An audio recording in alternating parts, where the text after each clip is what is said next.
Resident Evil franchise has solidified its name as one of the most recognizable survival horror franchises on the market, and that legendary stature can be credited to the developers' consistent efforts to keep innovating on the core formula in new and interesting ways. There have been times like Resident Evil 6 where the efforts to mix up the pot didn't yield much result, but there have also been times where the confidence to step into uncharted territory created something that fans have been craving ever since. Of course, we're talking about Resident Evil Outbreak, which was released for the PlayStation 2 in 2003. Hot off the heels of Resident Evil 2 and 3, the franchise was riding high on the waves of success when the developer saw an opportunity to take those concepts and mesh them into the newfound framework of online gaming. Those unfamiliar with Outbreak might be forgiven to think that this concept sounds pretty outlandish, but it's just the kind of outlandish thing that could work. And suffice it to say, the developer definitely scored a win with this unconventional experiment.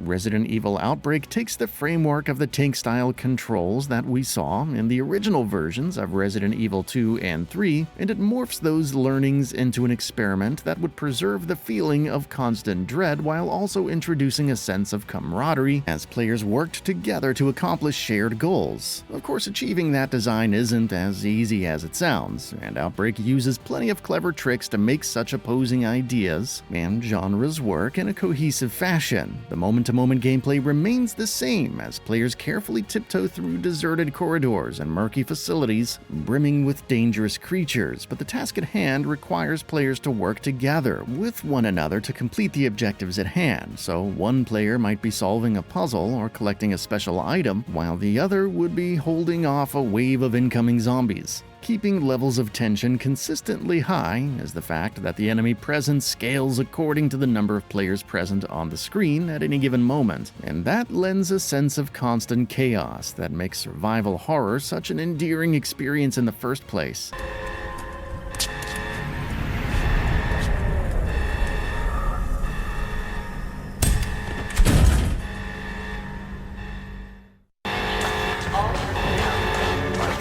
Furthermore, inventory slots are extremely limited for each character, which further enhances the cooperative nature of the experience. Healing items and ammunition for different weapon types will most likely be split across different teammates, and having to share those resources in a pinch while holding off your own ground is one of the most important skills that are required to succeed in the game's toughest encounters. You're free to choose between a handful of different characters, and each of these characters excels in certain aspects, like melee handling, crafting, and so on and so forth. While there aren't any restrictions on what each character can and can't do, it is always advisable to split tasks as per your character's strength to facilitate smooth gameplay. But the level designs and objectives do manage to put your best laid plans to waste, forcing you to be dynamic with your strategies.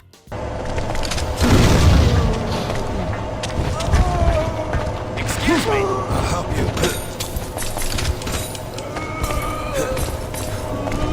Come on!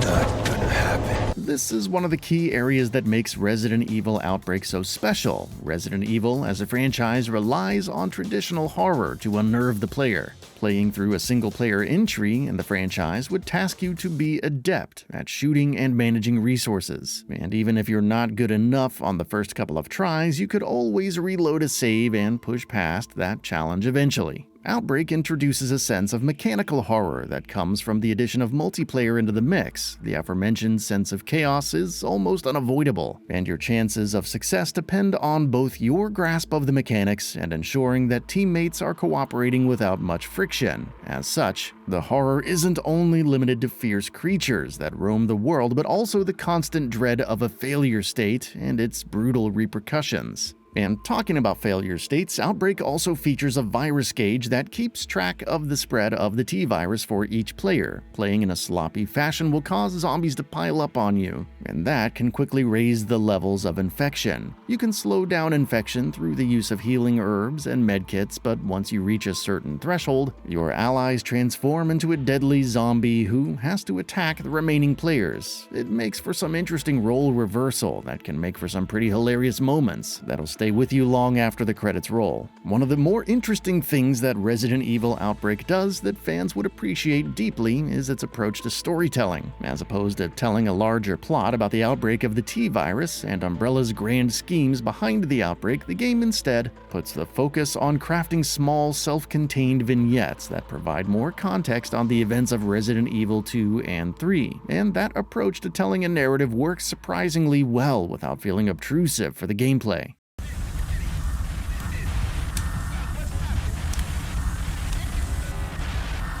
Hi.